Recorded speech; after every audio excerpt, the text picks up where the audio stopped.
Olá, gente. Então, nossa última aula comigo, no caso, antes do Enem. Sexta-feira vocês vão ter outra aula de matemática, mas aí vai ser com o Pedro. E ele vai trazer para vocês uma revisão da parte de geometria. Eu vou trazer para vocês uma revisão da parte de álgebra. E como é o nosso meio que nosso intensivão e as nossas últimas semanas antes do última semana, na verdade, né, antes do Enem, vão ser aulas de revisão focadas, obviamente, na resolução de questões de provas antigas do Enem. Então, para os desavisados que ainda não sabem isso, se vocês entrarem no Google, colocarem lá INEP provas antigas, Enem, alguma coisa assim do tipo, vai abrir aqui esse linkzinho, onde vocês conseguem ter acesso a, basicamente, qualquer prova do Enem que vocês queiram. Então, tem aqui, se eu não me engano, até 1998, tem uma lista longa. Obviamente que vocês não vão fazer isso tudo, mas é sempre importante, né? Qual é a forma mais fácil da gente estudar para uma prova de vestibular? É pegar as provas antigas, principalmente as mais recentes, e ir fazendo. Sem contar que tem alguns anos aqui que tem duas aplicações. 2015 tem a aplicação tradicional, que é a aplicação que vocês fazem, e às vezes rola essa segunda aplicação aqui, que é o PPL, que vale a pena vocês fazerem também, porque a prova é muito parecida, só que com questões diferentes. Então tem mais questões aí para vocês praticarem. Então, vai descendo aqui nessa lista, 2019 para baixo, vai fazendo até onde vocês conseguirem para ir revisando esses conteúdos para o Enem. É a melhor forma que vocês têm de estudar. Então eu vou pegar a prova de 2019, que é a nossa prova mais recente. Sempre aparece aqui o primeiro dia, o segundo dia, os cadernos. Eu vou pegar o caderno amarelo mesmo, a cor não faz diferença, só muda a ordem das questões. E tem sempre aqui prova e gabarito. Então, vou pegar aqui caderno amarelo e vamos começar. A gente vai começar aqui, a prova de matemática começa na prova 130, na questão 136. A gente não vai fazer a prova inteira, não temos tempo para isso. Mas os vídeos vão ser mais longos, tá? É a nossa última aula, então eu não vou ficar me preocupando tanto com o tempo. Eu vou focar em tentar fazer o maior número de questões que a gente pode. Então os vídeos vão ser mais longos mesmo. Assistam com calma, se ficar muita coisa, assiste um, descansa, assiste outro, descansa. Não precisa assistir tudo de uma vez. E a gente vai fazer aqui. A gente vai começar pela questão 136. Eu tenho aqui minhas anotações, eu separei umas 13 questões pra gente fazer. É muita coisa, não sei se vai dar tempo da gente fazer tudo, tá? Talvez não, provavelmente não, mas a gente vai tentar. Então, a gente vai começar aqui pela questão 136. Vou anotar aqui, questão 136. E vocês vão perceber que é uma questão que trabalha muito a transformação de unidades. Então, vai ser uma questão boa para a gente revisar a transformação de unidades, que também é algo importante para a parte de física. Então, a gente vai fazer aqui umas 3 ou 4 transformações para conseguir resolver essa questão. Então, vão ser várias transformações, vai assistindo com calma. Então, vamos ler aqui, ó. A bula de um antibiótico infantil fabricado na forma de xarope recomenda que sejam ministrados diariamente, no máximo, 500 miligramas desse medicamento, para cada quilograma de massa do paciente. Então, é sempre importante ir anotando as coisas mais importantes do enunciado, porque vocês sabem que as questões do Enem têm enunciados gigantescos, normalmente. E para você não ter que ficar lendo a mesma coisa 200 vezes, vai anotando o que é mais importante ali no cantinho da questão, vai fazendo algumas anotações para você já saber as informações que você vai precisar. Então, a dosagem máxima desse medicamento é 500 miligramas para cada quilo que o paciente pesa. Um pediatra prescreveu a dosagem máxima desse antibiótico para ser ministrada diariamente a uma criança de 20 quilos pelo período de 5 dias. Então, a dosagem que o pediatra deu é diariamente, durante 5 dias, a dosagem máxima para uma criança de 20 quilos. Ok? Continuando. Esse medicamento pode ser comprado em frascos de 10, 50, 100, 250 ou 500 mililitros. Os pais dessa criança decidiram comprar a quantidade exata de medicamento que precisará ser ministrada no tratamento, evitando a sobra. Considere que 1 grama desse medicamento ocupe um volume de 1 centímetro cúbico. Então, 1 grama ocupa 1 centímetro cúbico de volume. A capacidade do frasco em mililitro que esses pais deverão comprar é. Então, basicamente, ele quer saber, para fazer o tratamento dessa criança de acordo com o que o médico dosou, qual vai ser o frasco de medicamento que os pais vão ter que comprar, enfim, que tenha a quantidade exata de medicamento que eles vão precisar, sem sobras. Então, para fazer isso, primeiro a gente tem que saber qual é o total de medicamento que essa criança vai usar durante esse período que ela vai ser medicada. O total, qual é a dosagem? É 500 miligramas para cada quilo que ela pesa. Então, ela pesa 20 quilos, a gente vai multiplicar isso por 20 durante 5 dias. Então, a gente vai multiplicar isso por 5. Então, a dosagem total que ela vai usar é 500, 20 vezes 5, 100. 500 vezes 100, isso vai dar 50 mil miligramas. Então, essa é a quantidade de medicamento que essa criança vai precisar. Beleza. Só que a gente não quer a quantidade em peso, em massa. A gente quer a quantidade em mililitros. E aqui que vai entrar 200 transformações de unidades que a gente vai precisar fazer. Primeira transformação. Para eu pegar essa quantidade e transformar em volume, o enunciado falou para a gente que cada grama equivale a 1 centímetro cúbico desse medicamento.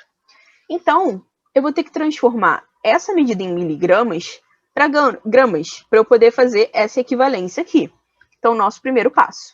Vou pegar aquela nossa reguinha de unidades que a gente aprendeu lá na nossa aula de nivelamento há 200 anos atrás, quando a gente ainda tinha um negócio chamado aula presencial.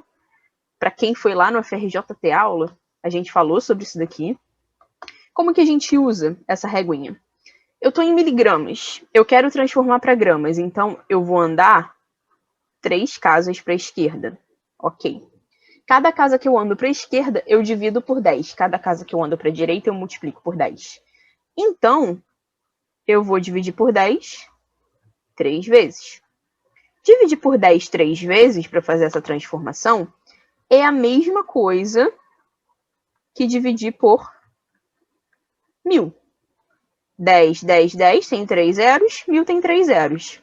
Então, se eu cortar os zeros, 1, 2, 3, 1, 2, 3, sobra 50. Então, 50 mil miligramas equivale a, depois de fazer a nossa transformação, 50 gramas. Como o enunciado falou para a gente que cada grama equivale a 1 centímetro cúbico, 50 gramas vão ser 50 centímetros cúbicos. 1 para 1, a nossa proporção. Então, 50 gramas, 50 centímetros cúbicos. Tranquilo. Beleza, fizemos a nossa primeira transformação. Ainda faltam mais aproximadamente 257. Mais transformações, vamos lá. Ainda não é isso que a gente quer. A gente encontrou que o volume é um volume de 50 centímetros cúbicos. Ok. Só que no enunciado ele deu para a gente as medidas em mililitros. Então, a gente precisa transformar esse volume em capacidade. O que isso significa? Eu não sei se vocês lembram disso, mas existem duas formas para a gente medir volume. Existem as nossas medidas de volume, que são as nossas mesmas medidas de comprimento, só que todas elevadas ao cubo. E existem as nossas medidas de capacidade, que é o quilolitro, que é o litro, o centilitro e o mililitro. Essas são as duas formas que a gente tem de medir volume. A gente está nessa primeira forma aqui, ó. Só que o enunciado que é a resposta em mililitros, que está aqui nessa nossa segunda tabelinha. Então, a gente precisa, de alguma forma, transformar dessas unidades para essas daqui de baixo, beleza? Então, qual é a relação que a gente tem? A relação mais famosa, uma das mais famosas, na verdade, peraí, que deu ruim, que abriu aqui um negócio que eu não queria que abrisse, tá bom, pode fechar, tudo bem. Uma das relações mais famosas para a gente fazer essa conexão metro cúbico para litro, basicamente, é a seguinte. Cada metro cúbico equivale a 1000 litros. Isso aqui é uma coisa que vocês precisam saber. Se vocês não sabem, essa semana, pega um post-it, um papelzinho com durex, cola na parede do quarto, dorme olhando para essa relação até vocês gravarem, porque isso é importante. Isso aparece muito nas provas do Enem. Como vocês podem ver, a primeira questão já apareceu. Então, a gente tem 50 centímetros cúbicos. Para eu poder usar essa relação, eu preciso transformar esses 50 centímetros cúbicos para metros cúbicos, né? A gente sabe a relação em metros. Como aqui está tudo elevado ao cubo, a gente viu lá na nossa aula de nivelamento que quando tem as nossas medidas elevadas ao cubo, cada casa, ao invés de valer 10, que nem valia aqui antes, que a gente dividia por 10 cada casa que a gente andava para a esquerda, cada casa vai valer 1000, porque está elevado ao cubo. Então, dividir por 1000 duas vezes, de centímetro cúbico para metro cúbico, eu ando duas casas. Então, para eu fazer essa transformação, eu vou pegar esses 50 centímetros cúbicos, vou dividir por 1000 duas vezes. Dividir por 1000 duas vezes é a mesma coisa que dividir por 1 milhão, né? Tem 6 zeros e 6 zeros aqui. Como que eu faço essa divisão? Coloco o meu númerozinho aqui, 50. Como é um número inteiro, a nossa vírgula está aqui no final. E eu vou andar com a minha vírgula. Eu vou andar com a minha vírgula o quê? Como eu tenho 6 zeros, eu vou andar 6 casas para a esquerda, porque eu estou dividindo. Se eu estivesse multiplicando, eu andava com a vírgula para a direita. Então, eu vou pegar essa vírgula e vou andar 1, 2, 3, 4, 5, 6. Então, essa minha vírgula vai parar aqui. E vai sair daqui do final. Todas essas casas vazias, a gente vai completar com zero. Então, 1, 2, 3, 4. E tem que ter um zero aqui antes da vírgula, né? Então, depois dessa transformação, a gente vê que 50 centímetros cúbicos equivalem a 0,0000405. Esse último zero aqui a gente pode apagar, se vocês quiserem, ou pode deixar ele aí, tanto faz. Não faz diferença ele. Isso daqui agora está em metros cúbicos, né? Porque a gente fez a transformação.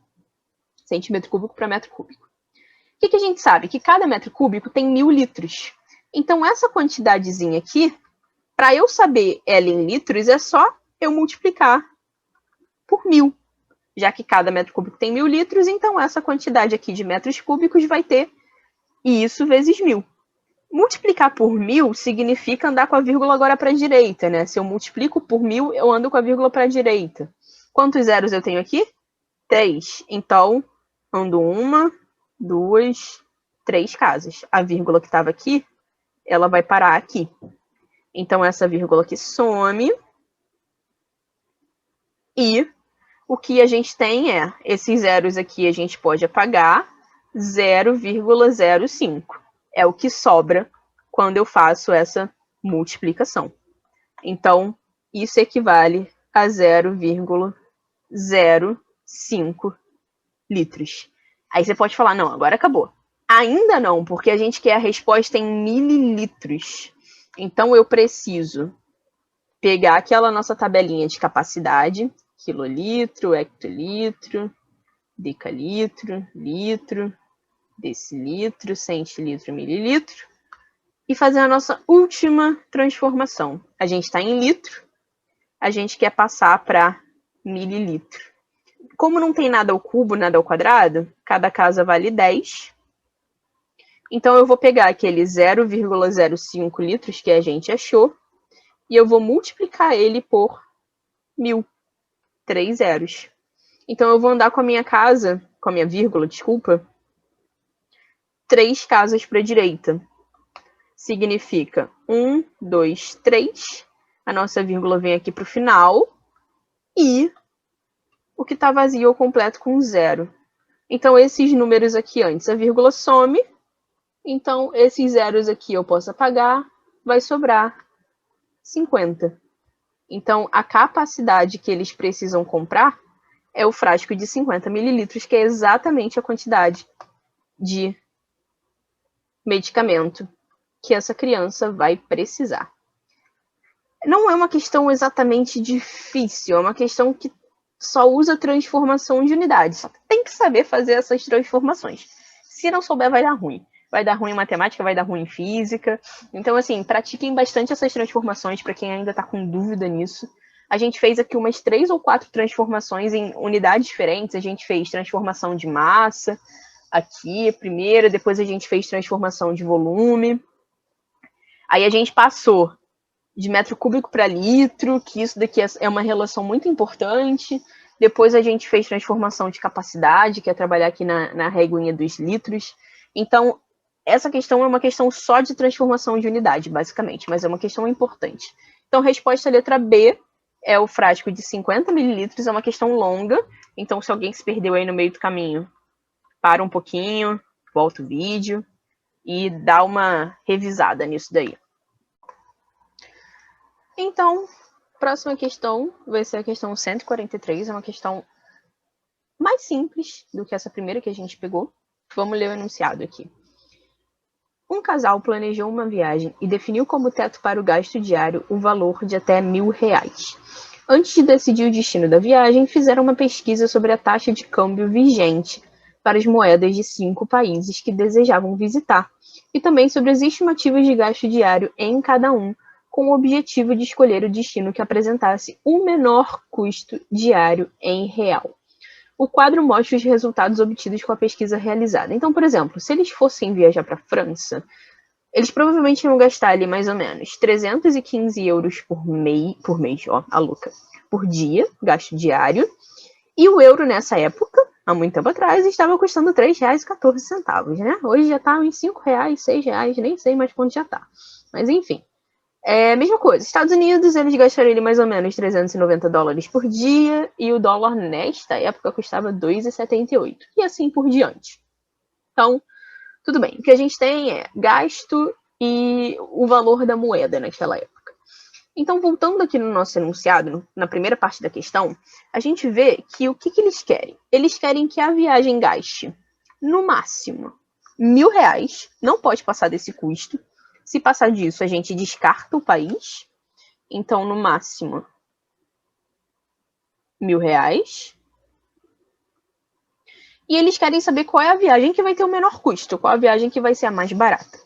Então, para a gente fazer isso, é uma conta bem mais simples do que a gente fez na primeira questão, que era um monte de transformação de unidade, um negócio confuso.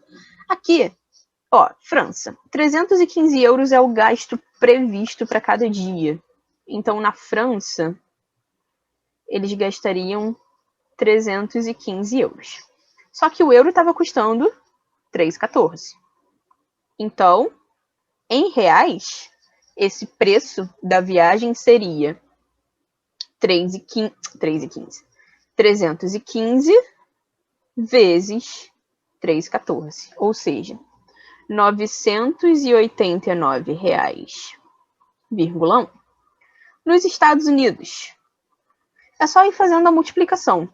$390, o dólar custava 2,78. Então, 390 vezes 2,78, isso dá R$1.084. R$1.084,2. Próximo país, Austrália. $400 australianos, o dólar australiano custava 2,14. Então, se eles fossem viajar para a Austrália, ia ser 400 vezes 2,14. 400 vezes 2,14, isso dá R$856. Canadá, dólar canadense, viagem custa R$410, o dólar canadense R$2,10. Então, para o Canadá, 410 vezes R$2,10. R$861. E o último país, Reino Unido, vou colocar aqui RU. Libra esterlina, R$4,24 é o preço da libra e a viagem custaria 290 por dia. Então, 290 vezes 4,24, isso daria 1.229,6. Bem, gente, se eu não tiver errado nenhum número, pode ter acontecido que na hora de pegar os valores, a viagem mais barata seria a Austrália. Essa viagem aqui passa de R$1.000, então a família não quer. Essa daqui também. Entre as que não passam de R$1.000, a mais barata seria a Austrália, por dia, né? Esse é o custo por dia.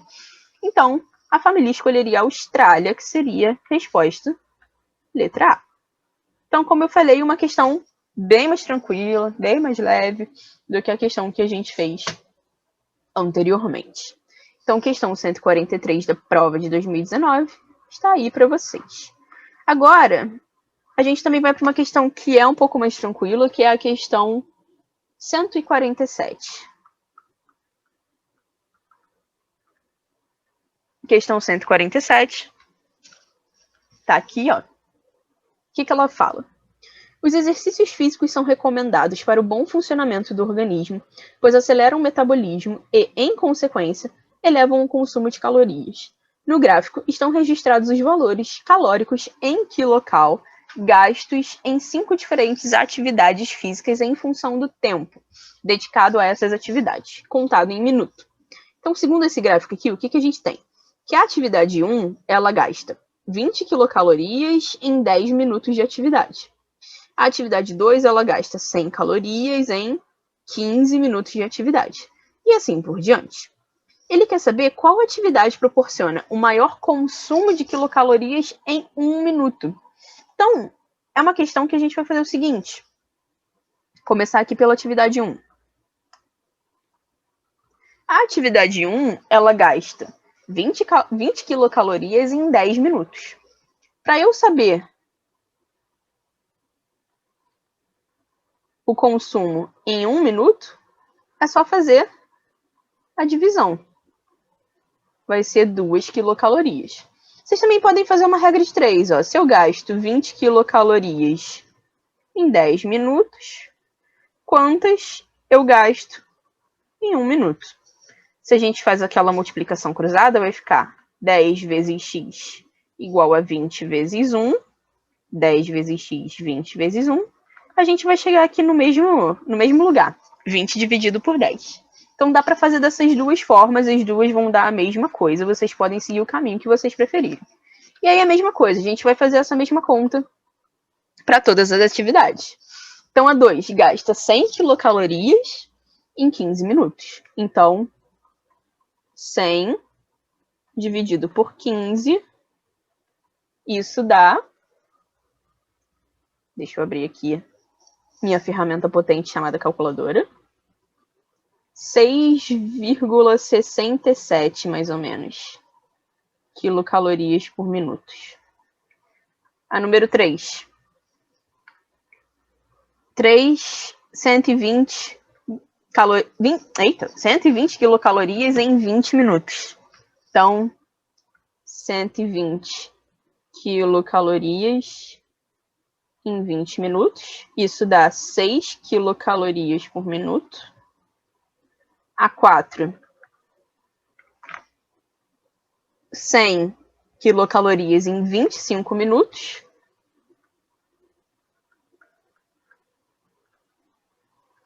Então, isso dá 4 quilocalorias por minuto. E a 5, 80 quilocalorias em 30 minutos. Fazendo essa divisão, isso dá 2,67. Então, é mais uma questão mecânica, que é só ir olhando aqui no gráfico, fazer a divisão. Qual é a atividade que proporciona o maior consumo de quilocalorias por minuto? É a atividade 2, né? É a maior quantidade de quilocalorias em 1 minuto, entre todas essas que a gente viu. Então, resposta, letra B. Atividade 2 é a atividade que proporciona o maior gasto de quilocalorias por minuto. Então, essas duas questões, a 143 e a 147, são exemplos de questão que vocês estão vendo que a gente não está usando nada de teoria de matemática. Tipo assim, quase nada. Na 147, se vocês quiserem... 148, desculpa, eu acho que... Não, 143 e 147, que é essa questão que a gente acabou de fazer, que é a questão das quilocalorias. Se vocês quiserem, na 147, ainda dá para forçar uma barra e usar uma regra de 3. Mas mesmo assim, a gente não está usando teoria de função, teoria de, enfim, sei lá, equação quadrática, mas o que a gente viu? Porcentagem. A gente está só usando interpretação e operações básicas. Aqui a gente fez basicamente divisão para poder fazer esse cálculo E na questão anterior, a gente fez multiplicação. Foi só interpretar, aplicar uma operação e acabou. Então, o Enem gosta muito de questões assim. Essas questões são questões que vocês têm que acertar. São as questões que todo mundo vai acertar. Então, são essas questões que vocês têm que tomar muito cuidado para não errar essas contas, não fazer besteira. E vocês precisam acertar essas questões. Então, são as questões que vocês não precisam saber nada de teoria de matemática. É só realmente uma continha que a gente faz aí no nosso dia a dia. Então, tem várias questões de matemática, porque muitas vezes vocês pegam a prova de matemática já com aquela expectativa de que vai ser uma tragédia, que vocês não vão conseguir fazer nada. Tem várias questões de matemática que é só interpretar gráfico, é só fazer esse tipo de interpretação e usar uma operação que vocês conseguem resolver. Então, não surtem com as questões de matemática. Tem questões que são tranquilas e que a gente não precisa de muito desespero. Mais uma questão que é mais ou menos nesse estilo é essa questão aqui, 148. Então, o que a questão... Calma, não é isso. 148 fala. Vamos descer aqui. A questão 148 fala o seguinte. Um professor aplica durante os 5 dias úteis de uma semana testes com 4 questões de múltipla escolha a 5 alunos. Os resultados foram apresentados na matriz.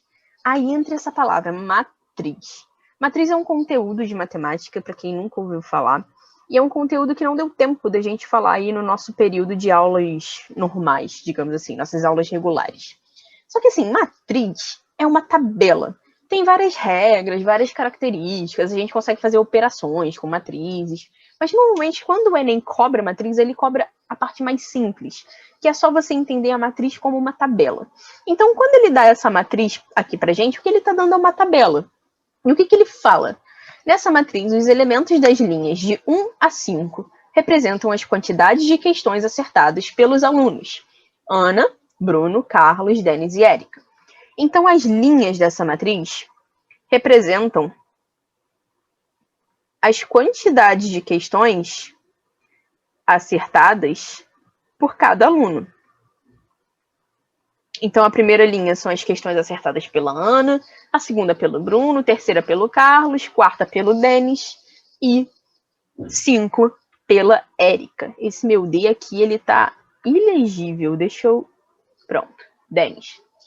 E as colunas, de 1 a 5, indicam os dias da semana de segunda a sexta, respectivamente, em que os testes foram aplicados. Então, aqui é segunda, terça, quarta, quinta, sexta. Então, a questão falou pra gente. As linhas são os alunos, as colunas são os dias da semana. O que ele pergunta? Qual é o teste que apresentou a maior quantidade de acertos quando foi aplicado? Então, o teste que apresentou a maior quantidade de acertos foi o da segunda, foi o da terça, foi o da quarta? É isso que ele está perguntando. Como que a gente vai responder? É só ver, ó, segunda-feira, a Ana acertou 3, o Bruno acertou 3, o Carlos 2, o Denis 3 e a Érica 0. Então, somando todos os acertos de segunda, 3 mais 3, 6, 6 mais 2, 8, 8 mais 3, 11. De terça, 2 mais 2, 4, mais 2, 6, mais 2, 8, mais 2, 10. De quarta, 0 mais 4, 4 mais 2, 6, 6 mais 4, também dá 10. Quinta, 4 mais 1, 5, 5 mais 3, 8, mais 1, 9, mais 1, 10. E sexta, 4 mais 2, 6, mais 2, 8, mais 2, 10. Então, qual foi o dia que teve a maior quantidade de acertos? Foi segunda-feira. Então, a resposta é letra A. Então, acabou. Uma questão simples. E só porque é de matriz, às vezes vocês se assustam. Porque matriz é um conteúdo que a gente normalmente não aborda no pré-vestibular. Só que o Enem tem cobrado ultimamente. Isso se tornou um problema. Não era um conteúdo que o Enem gostava muito. Ultimamente, ele começou a gostar. Então, tem uma outra coisinha que eu vou aproveitar aqui a oportunidade para a gente falar, que é sobre como a gente nomeia os elementos da matriz, que também é outra coisa que de vez em quando aparece aí no Enem. A gente nomeia os elementos da matriz da seguinte forma. Por exemplo, quem é o elemento A21? É o elemento que está na segunda linha e na primeira coluna. Segunda linha, primeira coluna, é o 3.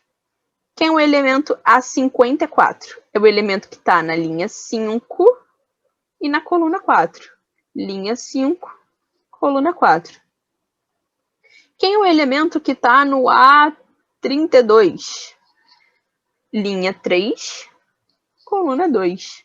Então, isso daqui é muito famoso. O posicionamento da matriz, a gente fala que é o tal do AIJ, é o nosso elemento genérico, onde o I, o primeiro número, sempre representa a linha, e o J, que é o segundo número, sempre representa a coluna onde esse elemento está. Então, às vezes aparece, na matriz abaixo, não sei o que lá, o elemento A e J, é isso que ele está falando. É esse posicionamento de acordo com a linha e com a coluna. O primeiro número é a linha, o segundo é a coluna. Então, 2, 1 significa linha 2, coluna 1. 3, 2, linha 3, coluna 2. 5, 4, linha 5, coluna 4. E isso é uma coisa que de vez em quando também aparece no Enem, e aí vocês se assustam, porque vocês nunca viram isso na vida, mas é simples. Posicionar o elemento na matriz, de acordo com essa numeração, é sempre primeiro linha, segundo coluna.